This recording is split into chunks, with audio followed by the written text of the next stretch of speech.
Hi guys, আজ ছিল ক্ষীরপিঠের সন্ধ্যা।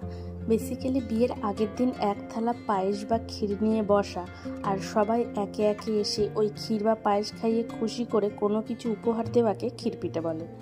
আর আমি এখানে একদম রেডি হয়ে গেছি। আমাকে কেমন লাগছে অবশ্যই কমেন্ট করবে। তবে আমি খুব সিম্পল সাজগোজ করিনি বললেই চলে, জাস্ট শাড়ি, জুয়েলারি আর লিপস্টিকটা পরেছি। আর দেখো এখানে আমি যে আগের দিন মেহেন্দি পরেছিলাম তার রংটা কত সুন্দর এসছে।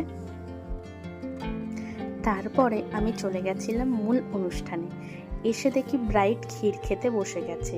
তোমরা আবার ভেবো না যে অত খাবার ব্রাইড একাই সব খেয়ে ফেলবে। ও অল্প খাবে, বাকিটা বাড়ির সবাই খেয়ে নেবে।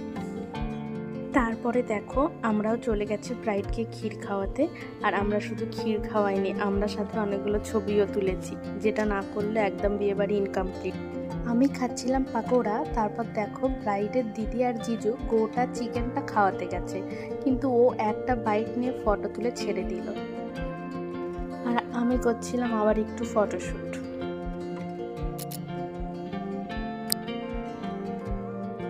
আর দেখো এখানে আমার বরকে বলেছিলাম একটু হেঁটে স্লো মোশনে ভিডিও করব, কিন্তু ও আমাকে হাঁটতে গিয়ে ঠকালো, টেনে নিয়ে পুকুরে ফেলে দেবে বলে নিয়ে গেছিল। ও এমনই সারাক্ষণ পাগলামি করে। যাই হোক, আমার তো আর স্লো মোশন ভিডিও হলো না, তার থেকে বরং খেতে চলে যায়।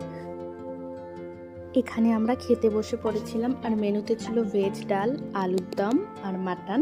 আর তোমরা চ্যানেলটি অবশ্যই সাবস্ক্রাইব করে দিও নেক্সট ভিডিওর জন্য। ততক্ষণ ভালো থেকো, বাই।